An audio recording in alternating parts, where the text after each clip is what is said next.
10:50 de la noche. Dejábamos esa pregunta en el aire y la voy a trasladar a la mesa antes de buscar más datos y continuar con más temas.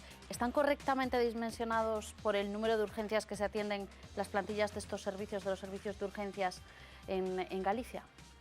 Sí, no lo que decía previamente. Depende de la respuesta Vamos gallega. a tratar de dar una respuesta un poco menos gallega. Pero yo también digo una cosa. Incluso podría haber menos, como dice la consellera. Yo es que creo que hay que ir en otro sentido. Tenemos que luchar por tener más urgencias o atenderlas mejor. Yo creo que tenemos que luchar por tener unos criterios de calidad que le demos a los pacientes, que sean medibles, que sean una forma de autochequearnos nosotros.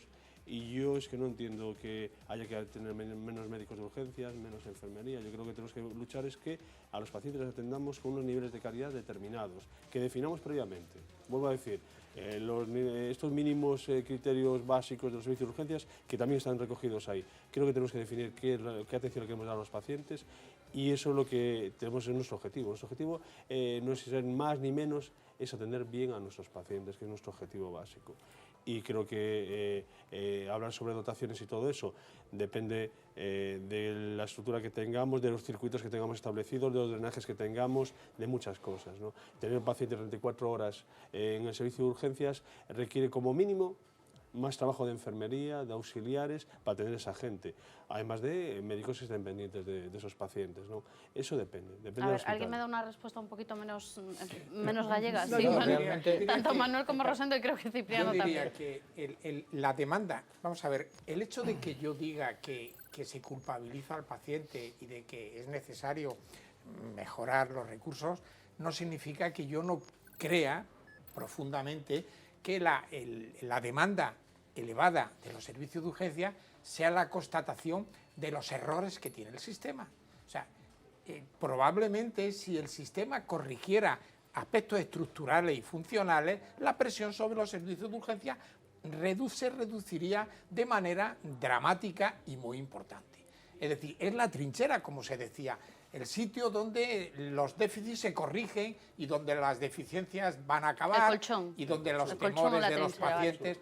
Esa es la realidad. Es decir, cuando tenemos una demanda elevada de urgencia, y la tenemos, estamos constatando simplemente que tenemos una atención primaria que debía de ser más prestigiada, más potente y con más recursos, unas listas de espera que generan mucha frustración, temor y ansiedad en nuestros pacientes, en fin, todo eso, el consumismo sanitario por falta de educación y de información de la población, que sería responsabilidad en parte de los profesionales y sobre todo de la atención primaria. También podría haber la educación en las escuelas, etcétera, etcétera. Es decir, más que incrementar los servicios de urgencia y hacerlos hipertróficos y llenos de miles de profesionales, lo que deberíamos de hacer era corregir los problemas que tiene el sistema y probablemente incluso, a lo mejor se podrían reducir en parte estos servicios, ¿no? Tal como están ahora. No, yo solo quería complementar la información de Fandiño, cuando hablabais de si están bien dotados personal, ¿no?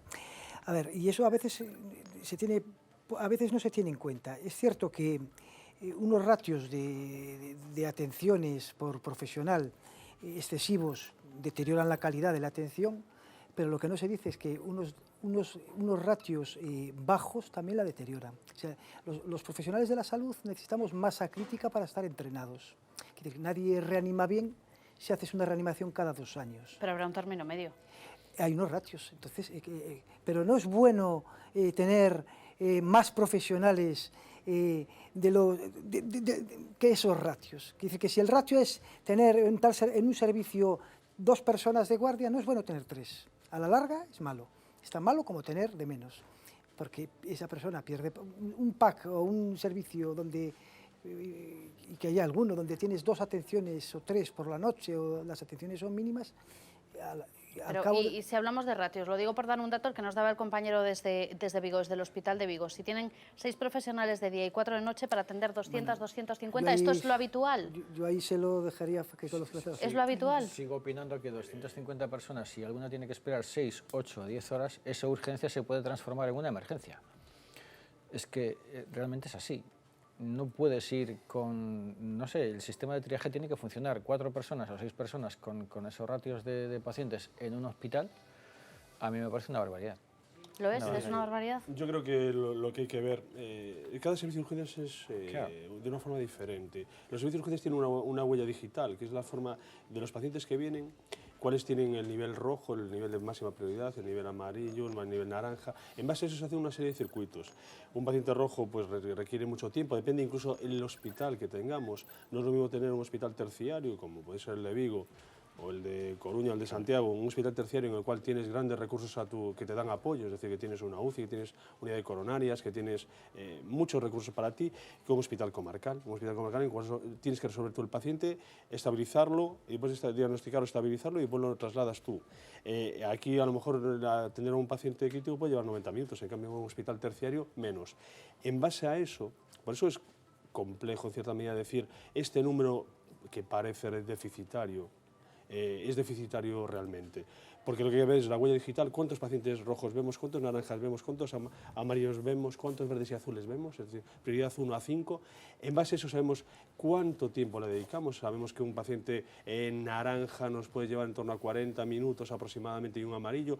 El verde y el azul nos puede llegar sobre 20 minutos de resolución, todo, y en base a eso sabemos la demanda que tenemos, la demanda de pacientes que tenemos, y podemos calcular cuántos médicos necesitamos en los tramos que necesitemos ahí. Es decir, si yo sé que puedo ver 3 pacientes verdes o azules, lo que pase de ahí se necesitaría otro médico, ¿no? Porque un médico podría ver en una hora, por 20 minutos, 3 pacientes. 3 pacientes. Es decir, por eso es más complejo de lo que parece. Parece inicialmente que es una dotación no adecuada, pero las cosas hay que verlas con calma y organizar un servicio de urgencias no es tan básico como decir, hay estas urgencias y vamos a poner estos profesionales.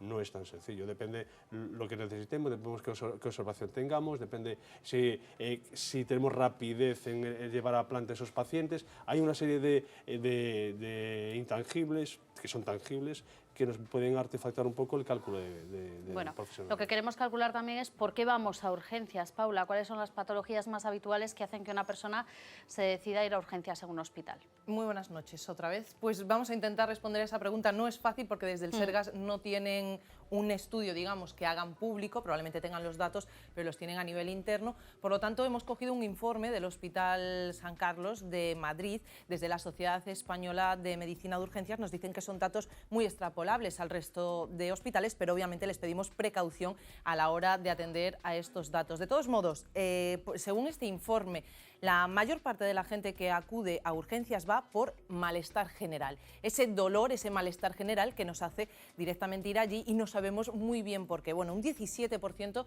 de los pacientes que acuden a urgencias van con ese malestar general. Le sigue el dolor abdominal, que sería con un 13%, un poquito más del 13%, problemas en las extremidades, brazos y piernas, casi un 11%, y después, a partir de ahí, tenemos también problemas urinarios. Nos encontraríamos en el 4.º puesto de ese ranking, con un 8,8%, el dolor torácico, con un 6,6% de los pacientes que acuden a urgencias, dificultades respiratorias, también muy común, un 6%, un 6,1% concretamente, dolor de espalda en el 7º lugar con un 4,7% y siguiéndole muy cerquita pues los dolores de cabeza, las cefaleas con un 4,6%. Diarrea y vómitos estarían en el 9º puesto y las infecciones locales y abscesos en el 10º puesto. De todos modos, hay otro 10%, que desde luego no es un porcentaje menor, que estaría catalogado como otros, que estaría compuesto por diferentes dolencias. De todos modos, estos datos son datos que se tienen a la hora de la entrada en urgencias. Una vez que se realizan las pruebas y una vez que se chequea bien al paciente, podría variar este diagnóstico. Por lo tanto, probablemente para hablar de todos esos pormenores y de las características aquí en Galicia, pues tenemos aquí a nuestros expertos que seguro que nos lo explican mucho mejor. Y que además tienen, gracias Paula, también los datos, por ejemplo, el porcentaje de patologías que se atienden en el 061, que no sé si son más o menos similares. Esto estamos hablando de diagnósticos de entrada en hospitales. Claro, estos serían los motivos de demanda de las ambulancias medicalizadas, es decir, las emergencias, ¿no? Digamos lo que nosotros consideramos como emergencia, no la urgencia, en donde entran muchísimas más situaciones, porque ya hay muchas más, como veíamos antes, mucha más subjetividad, ¿no? Entonces, bueno, el 30% son alteraciones de conciencia por las que se movilizan emergencias. el 16,56% dolor torácico, el 13,18% problemas respiratorios, el 7,83% convulsiones y el 4% accidentes de tráfico. Esas serían las movilizaciones de las ambulancias medicalizadas, de las emergencias más frecuentes, ¿no? Como hablábamos antes, de las que se percibe riesgo vital, que como hablábamos antes también a veces después no se confirma, ¿no? Porque algunas se resuelven, pero que inicialmente pueden tener riesgo vital, ¿no? Yo no sé si de alguna manera, hablando de riesgo vital, precisamente esa diferencia entre urgencia y emergencia, a veces esta sensación o esto que se dice es que se abusa y hay una persona que va a urgencias y no tendría que ir. Está esa duda que existe en que si para ir a urgencias hay que estar en una situación casi de vida o muerte. Claro. A ver, una urgencia, vamos a llamarle objetiva, entre Sí. comillas, ¿vale? Es una apendicitis. Claro. Pero sin embargo tienes 24 horas probablemente o 48 pues, para Y el intervenir. paciente no lo sabe, ese es el problema, y Y requiere una- atención sí, inmediata. No, pero estamos haciendo la discriminación entre Claro. urgencia y emergencia. Claro, es que esta es la técnica, diferencia que técnica. quería que Claro. establecieseis. Una emergencia es una parada cardiorrespiratoria, tienes 5 minutos, 4 minutos. Una CV. Sin Un actuar ictus. una parada cardiorrespiratoria que no esté en hipotermia, en 5 minutos es insalvable, o 10 minutos, vamos a ponerle 10. Pero, Un ictus. bueno, ictus tienes Tiempo unas horas. dependiente, Es una emergencia. Depende, es una Tienes emergencia. ictus, Un infarto. Sí, tienes pocas horas Sí, para trombolizarlo, ¿no? Infarto y tal. Sí, pocas horas. Un Pues trauma hay grave. otras Depende del tipo de ictus. que son, Y el le paciente no llamamos lo sabe. urgencias porque Es necesitan la cuestión. medidas rápidas, pero te permiten cierta pensar más, planificar una apendicitis, una colecistitis, son urgencias. Una fractura desplazada es una urgencia y no pone en peligro la vida, pero puedes... Voy a hacer una pregunta que me diréis, depende también. Lo más probable es que me respondáis depende y que además me digáis, es una pregunta maliciosa, probablemente. Pero como es una cuestión dentro de esto de que no sé si es culpabilizar a los pacientes o qué es, que diría Manuel, cuando se dice, es que el niño tiene 38 grados y medio de fiebre, me voy a urgencias. ¿Esto es una urgencia? Los padres la perciben como urgencia, es una urgencia. Es decir, No, se refiere, pregunta si es una urgencia Yo me objetiva. refiero si es una urgencia Urgencia- médica. Sentido común e serlo, instinto. puede serlo. Sentido Es decir, común e instinto. Tú ves al niño. Sí. Puede serlo. Esa fiebre que es un cuadro viral, o es una Puede ser hasta neumonía, una una emergencia. sepsis. Claro. Puede ser hasta una emergencia. Puede ser una emergencia, puede ser Claro. una sepsis. Claro. Pero es que el niño no habla, no se Claro, pronuncia, no dice.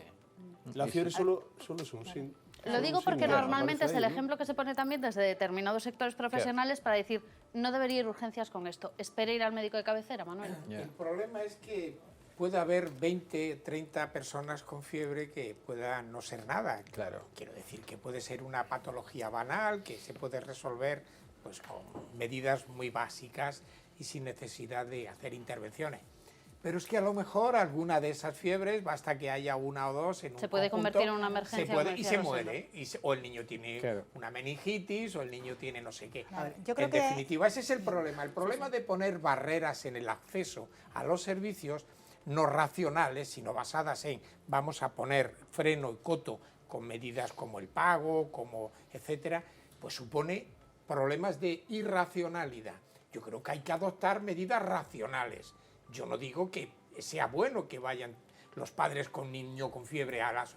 Pero basta que alguno de ellos para que esto sea un problema Sí, real. Victoria. Claro, yo creo que hay que diferenciar, ¿no? O sea, probablemente el padre que tiene un niño pequeño y es la primera vez un bebé de poco tiempo y ese niño tiene una fiebre alta y se asusta por lo que sea y lo lleva a urgencias, pues eso pues es totalmente razonable, ¿no? Evidentemente después lo que hay que hacer pues es educar a ese padre y una vez que tiene experiencia seguro que a la quinta vez no lo lleva a urgencias, entre otras cosas ni a lo mejor a la segunda, porque entre otras cosas estuvo esperando allí, ya vio lo que se hace, bueno, y eso. Pero a lo mejor en una de esas fiebres pues le ve algo distinto y alguna sensación distinta y que le asusta y lo vuelve a llevar. Entonces, yo creo que el hecho de que vayan por fiebre no quiere decir que estén abusando. El que abusaría sería, bueno, pues el que repetidamente lleva a su hijo siempre con Porque lo le va mismo mejor. y eso, bueno, pues a lo mejor Porque le va está mejor. abusando. No, vamos a ver, pero yo no lo es entiendo la perfectamente. realidad, claro.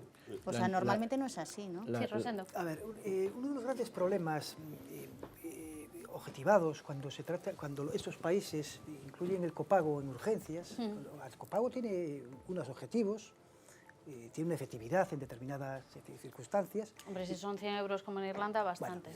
habría que analizar casos, y tiene unos riesgos, ¿vale? Y unos riesgos, algunos ya se comentaron. Uno de los riesgos es precisamente la incertidumbre médica, que incluso para los profesionales hay muchas situaciones donde a priori puede ser desde nada hasta una sepsis y sea una emergencia, el problema es que es imposible que un usuario pueda discriminar si eso es completamente de acuerdo. urgente o no lo es. Lo que puede ser Claro, entonces, ¿qué ocurre? Que muchas veces vienen de forma urgente situaciones que son banales, claramente banales para nosotros, y viceversa. Personas que no vienen y deberían haber venido. Eso, el copago puede tener una influencia negativa en ese problema, sobre todo en las personas que tienen menos recursos, como menos decía recursos económicos. Pero, y vuelvo a insistir, y no quiero ser... A ver, yo y de verdad que lo he escuchado y lo volví a escuchar en el programa de Julio Otero. Rodríguez Sendín no se refería a ese tipo de pacientes. ¿Y a quién se refiere? Rodríguez Sendín se refería, estos usuarios existen, de verdad, porque existe, pues, por ejemplo, la persona que se asusta porque acaba de leer que la PSA tiene una PSA alta y acaba de leer que la PSA puede estar en relación con un tumor. Y entonces viene a urgencias porque... ¿no? O la persona que tiene un trabajo prolongado, inadecuado, entonces pues, no quiere faltar al trabajo y espera a que se acabe el trabajo pues, a las 8 o 9 de la noche y viene a urgencias. Eso ocurre también. ¿Pero es un porcentaje elevado del total de gente que acude a urgencias? Un 38. Vamos a ver, estamos ¿Un hablando de Un casos 38 por excepcionales. Lo que aparece es que haber ido el 73%, entre el 73 y el 75% de los pacientes vienen a urgencia hospitalaria porque ellos quieren, deciden ellos. Los compañeros nos derivan en un 23%, no llega al 30% de las derivaciones. Vienen porque ellos quieren. Entre los dos factores más importantes por los que vienen, uno es porque piensan que el hospital tiene más tecnología y otro es porque no le coincide en su horario. Nosotros, socialmente, el 24 horas está en toda la sociedad. Yo no estoy haciendo un juicio de valores. Lo que estoy diciendo es que es a lo claro. que se refería a Rodríguez Sendín. Claro. De hecho, Rodríguez Sendín matizó muy claramente que él nunca se opondría a que una persona que tiene miedo, que está preocupada porque pueda tener algo, esa fiebre del niño, que pueda tener algo grave o una meningitis, algo serio, que no es el caso. El caso es el... Sin duda hay excepciones, sin duda, pero en todas las facetas de la vida. O sea, alguien va cuando decía antes, porque le va mejor, es probable que eso suceda y sin lugar a dudas puede suceder. Que su problema no era urgente, pero te das cuenta después, o que prefiere acudir a un hospital, pues puede suceder. Pero es preferible que tome la decisión a que no la tome. No sé Sí, si, Manu no sé si quería me decir explico. algo, un segundo. Yo, como se ha hecho un juicio de valor sobre lo que pretendía o no el doctor Sendín, Claro.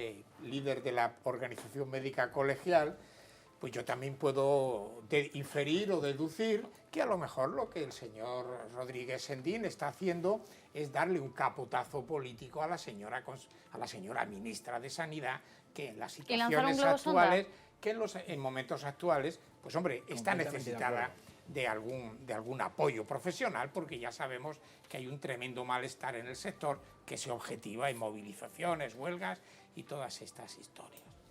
Hombre, ya entrando también un poquito más, este señor que se abroga la representación de todos los profesionales y, como antes se ha dicho, en las elecciones a los colegios vota una minoría de profesionales, y este señor además es de segundo nivel porque son los colegios los que le apoyan, lo cual quiere decir que tiene un apoyo pues por lo menos limitado y cuestionable. Para decir que son los médicos los que hablan por su boca, pues parece que le ha querido dar un apoyo. Y curiosamente, hará 2 o 3 semanas en el Boletín Oficial del Estado sale en este marco de reducciones presupuestarias y de recortes, resulta que aparece una partida para financiar el foro de la profesión médica. Y a mayores, siendo ya un poquito más malvado, digamos, cuando el doctor Sendín se presenta a la Organización Médica Colegial, había otra persona que también competía con bastantes posibilidades de éxito porque tenía apoyo político detrás y se retira.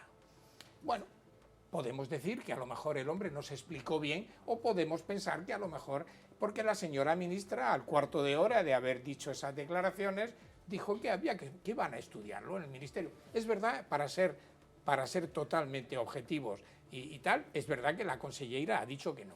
Lo ha dicho y yo se lo agradezco. que haya dicho con esa rotundidad que no lo va a introducir y que no le parece justificable, pero la señora ministra sí que lo contempló y no sabemos si va a adoptar alguna medida en ese sentido. Política aparte, nosotros hemos querido saber también qué pasa cuando uno va a urgencias repetidamente y tiene algún problema, y nos hemos encontrado con un caso que después preguntaremos también a la mesa si es más habitual de lo que pensamos. El infierno de Fabiola comienza con un dolor abdominal. Voy a urgencias un día porque tengo un dolor que me va del estómago a la espalda. Cuando me ven me dicen que tengo una contractura. Repito una semana más tarde y me siguen diciendo que tengo una contractura. Vuelvo a repetir 10 días más tarde y ya me dicen que tengo infección de orina. Volverá a urgencias 3 veces más, siempre el mismo diagnóstico y negativas a realizarle una ecografía. Esto fueron 2 meses sufriendo, horas de espera, horas y horas. A veces te dejaban traspapelada en urgencias cuando hacían el cambio de turno. Yo llego a un punto que tirada en cama con 40 de fiebre y vomitando sin parar, que le decía a mi madre que yo no quería vivir, que para estar así yo no quería vivir. ¿Sabes? Que viven mejor los animales en la calle que tú con esos, aguantando esos dolores. Y que tú llegaras a urgencias y que te trataran de loca o que no te hicieran ni caso cuando tú estabas sufriendo, no podías hacer absolutamente nada. En su 7ª visita al hospital, su padre exige que la mantengan en observación. A la mañana siguiente, a alguien se le ocurre hacerme una ecografía. En cuanto me hacen la ecografía, tardo 15 minutos de reloj en estar del Juan Canalejo al materno, metida en un quirófano. La operación durará 5 horas. Una infección de 11 centímetros hará que le extirpen el apéndice, un ovario y una trompa. Pasará meses encamada y se quedará en apenas 39 kilos. Hoy aún sufre secuelas. 8 años después tienes un colon irritable, unos cólicos terribles, no sabes si puedes tener hijos, si no los puedes tener, la cicatriz que ello conlleva, muchas cosas. Psicológicamente y físicamente nunca vuelves a ser la misma después de eso, nunca. Su caso está ahora en los tribunales. El Sergas ha puesto precio a sus padecimientos. Ellos cuantifican tu dolor en 40.000 euros. Nadie que pase por algo así, no hay dinero que lo pague. La salud no hay dinero que lo pague.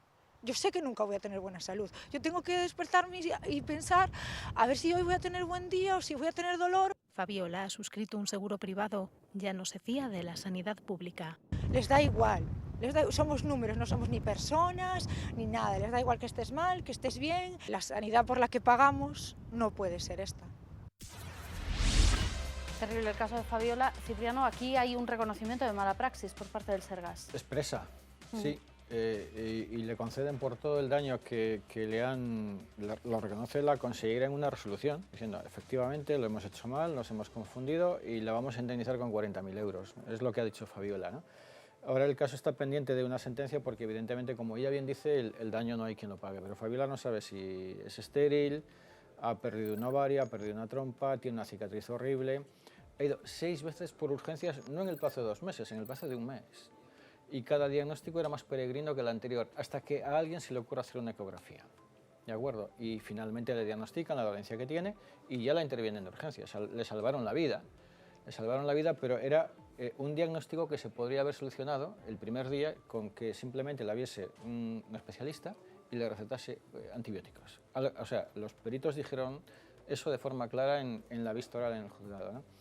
Pero no solo Fabiola, tenemos el caso del accidente cerebrovascular que está pendiente de una prueba de Burela que tardó 6 meses en practicarse y que cuando le llaman, mire, mi marido no está, bueno, pues dígale, no puede estar porque ha muerto esperando a que le practiquen esa prueba. O el caso que os comenté antes de la disección aórtica, que la atiende una R1 de familia, que está casualmente no pertenece ni a la plantilla del hospital y está haciendo una guardia un fin de semana en el show. Y llega una paciente a la que le dice, mira, tengo estos antecedentes familiares, estos problemas cardiológicos, mi tío se ha muerto de disección aórtica, tengo un hermano que se ha muerto de un infarto, preferente para cardiología y le dan Nexium, que creo que es un protector de estómago. Y a las 6 horas ingresa esa misma paciente, se muere de una disección aórtica. En ese momento la atiende el adjunto y ya no pueden hacer nada. O el caso de este otro paciente que entra por urgencias en el clínico y va un día y dice, no, su problema es digestivo. en digestivo se lo descartan, vuelve con fuerte dolor en el pecho, vuelve a urgencias, no, su problema es de esta otra faceta que no nos corresponde a nosotros. A la cuarta vez o a la tercera vez vuelve a urgencias y dicen, le damos cita para cardiología en 3 meses y a las 24 horas fallece de un infarto de miocardio. Digamos que son excepciones, ¿no? Pero son más habituales de lo que pensamos y tenemos muchos casos, lamentablemente digo muchos, y la consejera en una entrevista en un programa anterior dijo que probablemente eso no sea como decimos, pero cada vez que nos llega alguien diciéndonos es que mi marido ingresó por lumbalgia y no me cuente más, le dieron antiinflamatorios 3 veces seguidas en las veces siguientes, ¿verdad? Y seguramente era un problema oncológico y ha fallecido. O sea, es patético, o sea, realmente es así, eso sucede en urgencias. Y todavía me duele el caso de un niño de 23 años que fue por una lumbalgia mecánica que no cedía con antiinflamatorios durante 5 veces a urgencias en un periodo de 3 meses. Al final era un tumor de, no sé, 12, 14 centímetros porque a alguien no se le ocurre hacer una prueba de imagen y no derivar a ese paciente a un especialista. Tengo que preguntar, Estamos esto en se el lo tema tengo de que la preguntar, calidad claro, de se lo tengo que Fandiño. preguntar al médico. ¿A alguien no se le ocurre hacer una prueba o hay demasiada presión para no hacer determinadas pruebas? Hombre, yo lo primero es que nosotros hacemos diagnósticos sindrómicos, ¿no? Es decir, el servicio de urgencias tiene una serie de limitaciones. Bien es cierto que toda esa tecnología que hay en el hospital no está a disposición de los servicios de urgencias, ¿no? Y nosotros tenemos una limitación y es hacer un diagnóstico sindrómico. Pues a lo mejor se hace un diagnóstico sindrómico, se hace una exploración y esa exploración clínica y esos signos y síntomas pueden enfocar hacia un dolor lumbar o hacia un cólico nefrítico que al final acabe siendo pues un aneurisma, Claro. ¿no? Y eso ocurre, eso puede ocurrir, porque la medicina, como se dice de forma reiterada, las cosas no son 2 más 2, 4, ¿no? Y aunque todos nosotros no tenemos en el ánimo ninguna acción dolosa, Ni mucho acción, menos. claro, es decir, Nadie se puede imaginar claro. que un médico haga Ya, algo de forma dolosa. efectivamente. Pero Lo para que nada, sí que ocurre es impensable. que haciendo un diagnóstico sindrómico y utilizando los protocolos que existen en el hospital muchas veces, esa prueba de imagen no está tan indicada. Es decir, un dolor lumbar, en principio hay que pensar, si la exploración lleva a pensar que es una lumbalgia mecánica, no se debería de pedir un TAC. Más que nada, incluso para el beneficio del paciente, para no empezar a hacer TACs. Pero a la tercera vez que tú ingresas, no te pueden pautar durante 3 veces antiinflamatorios, porque eso tiene un periodo. O sea, si durante 3 veces, o sea, te pautan lo mismo y no cede, tendrás que pensar en un diagnóstico diferencial. Y a veces eso no se hace y cuesta vidas. Y ahí entro en lo que tú comentabas antes, la calidad de los médicos del servicio de urgencias, que no dudo que en la gran mayoría, porque son 3,8 millones de actos médicos en los servicios de urgencias al año, pero que estas excepciones no pueden suceder. O sea, no puede suceder. Yo creo que no debieran No suceder. debieran. No debieran suceder. Yo creo que en el ánimo de todos A ver, está espera, eso. espera. No debieran suceder, pero... Yo creo que eso forma parte del acto. Efectivamente, efectivamente. Esas son situaciones dramáticas Era donde iba yo. que todos... Claro, y que al final no es una ciencia exacta. Efectivamente, era hay donde iba. mucha incertidumbre y muchas veces los protocolos o los algoritmos de decisión se basan en estadísticas y en una serie de indicios que no se cumplen al 100%. no, Una y- lumbalgia mecánica... Por eso viene bien lo que ha... Esto viene bien a colación del inicio del programa. Si estos problemas le ocurren a médicos y profesionales o médicas que están trabajando en los servicios de urgencia con buena formación, con protocolos pues yo sé que los hospitales tienen protocolos que especifican bastante bien qué tiene que hacerse ante cada síntoma o cada patología o cada demanda, ¿eh? Eso existe en nuestros hospitales y gracias a eso pues tenemos una medicina de alta calidad, ¿eh? ¿Cómo va a ser posible que los sancionar a los ciudadanos por un mal uso de los servicios sanitarios? Fabiola Es que tendría esa que es la haber pagado prueba 5 del veces. 9. Es decir, y respecto a esto, evidentemente, pues es como la justicia está para reparar situaciones excepcionales. Es decir, es como eso de que, bueno, pues un rumano robó un coche, pues todos los rumanos son unos ladrones, que podía ser una deducción que podíamos hacer, pero que no sería ni racional ni justa, ¿no? Yo creo que también ha dicho la chica una cosa importante, ¿no? He contratado un seguro privado Ya no para se fía de la resolver ese pública. problema. Pues desgraciadamente, la sanidad privada está a años luz de la sanidad pública en este país.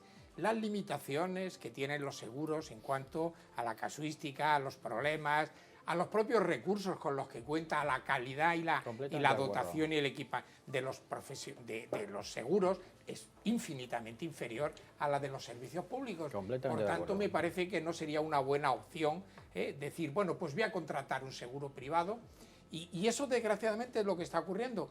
Al calor de los recortes y de estas historias, es el único tramo de los seguros que está creciendo, el de los seguros de salud, y no es razonable, ¿eh? Bueno, hablamos de seguros y dejadme que hablemos un minuto de precios, porque hablábamos de pruebas y preguntaba si existe presión a la hora de hacer determinadas pruebas, así que hemos querido saber, Paula, cuánto cuestan determinadas pruebas y también cuánto cuesta una consulta de urgencias, que todo esto está publicado.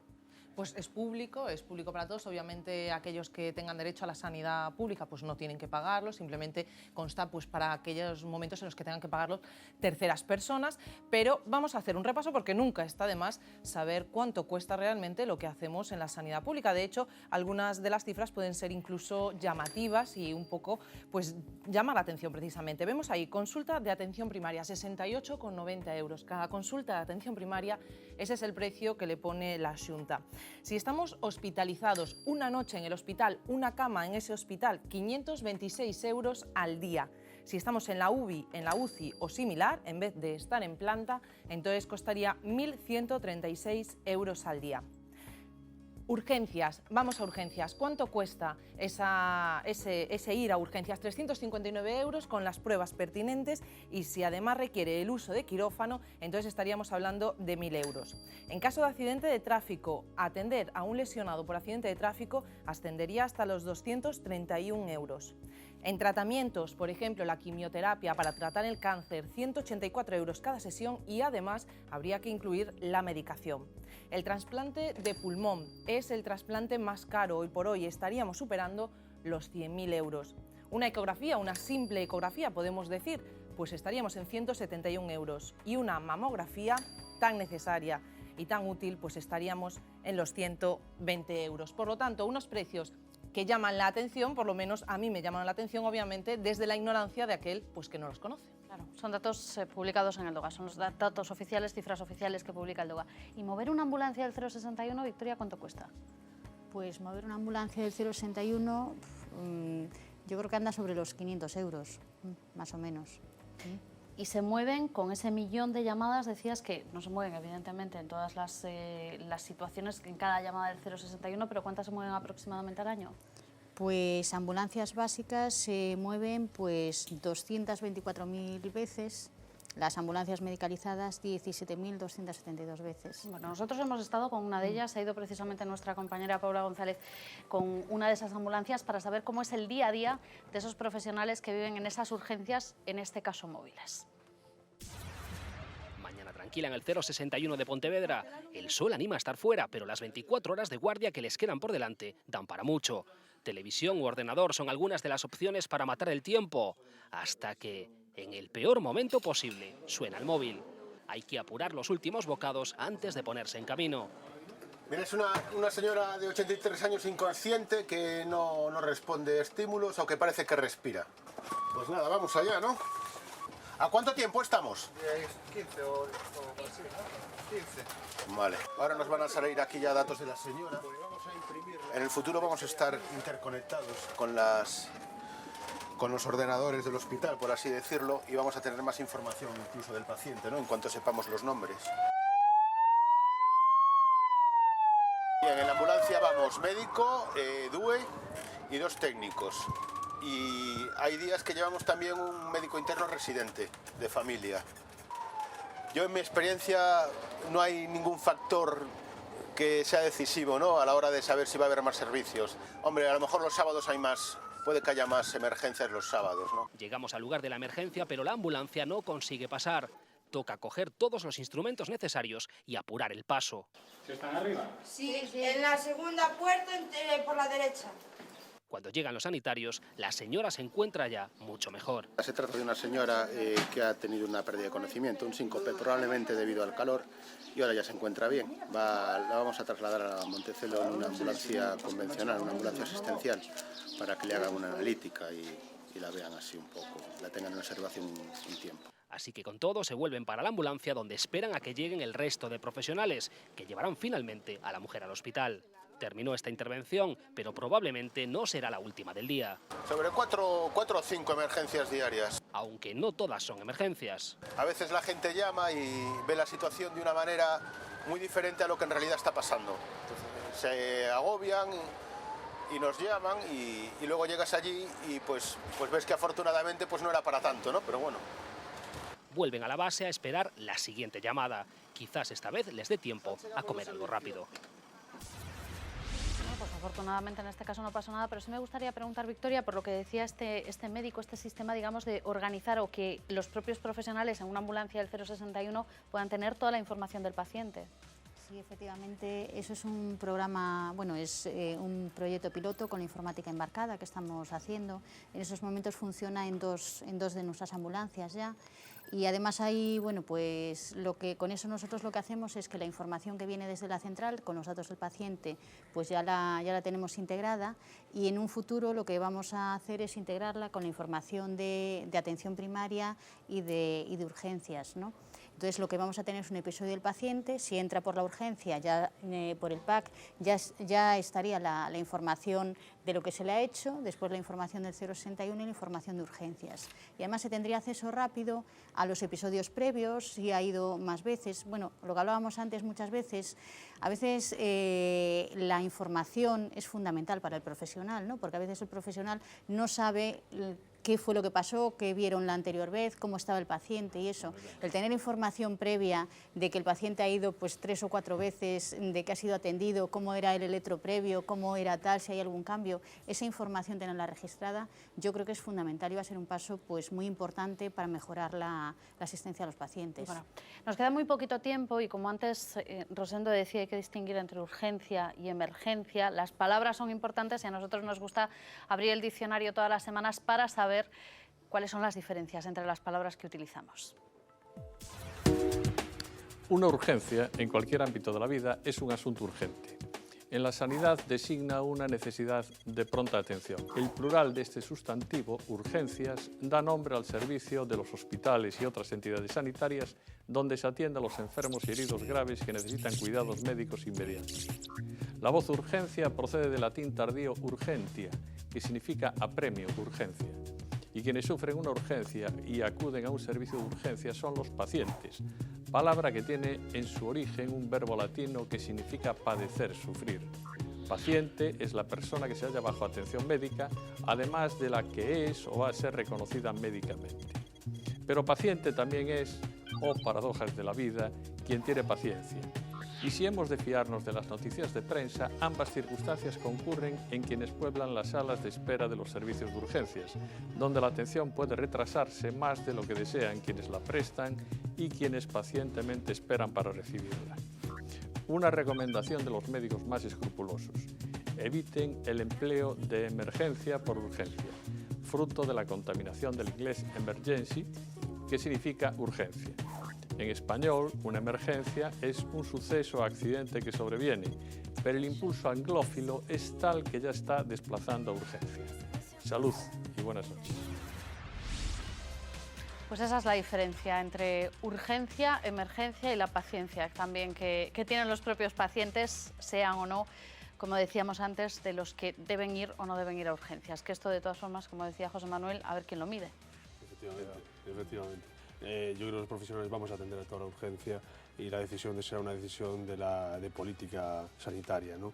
Entonces, bueno, nosotros lo que creo que se ha hablado aquí, una parte muy importante es la educación de los pacientes. Lo que decimos de la fiebre, me quedaba ahí, claro, un niño con fiebre, pero que tiene mocos, que tiene catarrito, pues claramente a lo mejor se puede atender en casa con un antitérmico, ¿no? Por otro lado, hay que dar a los pacientes, tenemos que atender a los pacientes y darles salidas desde el sistema salidas. Es decir, si nosotros creemos que eso son patologías banales, tiene que atender pues atención primaria o el punto de atención continuada integrarnos todos y hacer una forma de vehiculizar a esos pacientes hacia ahí, ¿no? Y por otro lado, yo sigo con la educación propia y la formación propia de los profesionales, que a raíz de lo que decía Cipriano, tenemos procesos tremendamente complicados, complejos, tenemos que tener la excelencia en la inmediatez, que siempre digo yo, es decir, tenemos que dar la excelencia ahí en ese momento. Y yo creo que la formación vía especialidad reconocida por Europa, como tiene que ser, ¿no? Como especialidad troncal, no tengo ninguna duda que es la vía para hacer eso. Yo creo que son 4 pilares que tienen que ayudarnos a que esto mejore, y yo estoy convencido además de que va a mejorar. Pues con esos 4 pilares y esa reflexión vamos a terminar. Antes decíamos que a veces las urgencias son como el colchón o incluso la trinchera, también decía Manuel, y con una trinchera vamos a terminar con nuestra mirada, como siempre, para cerrar el programa al mundo del cine. Nos vamos, la semana que viene, el viernes, será festivo, así que no estaremos con ustedes, volveremos dentro de 2 semanas. Como siempre, gracias por estar ahí, buenas noches.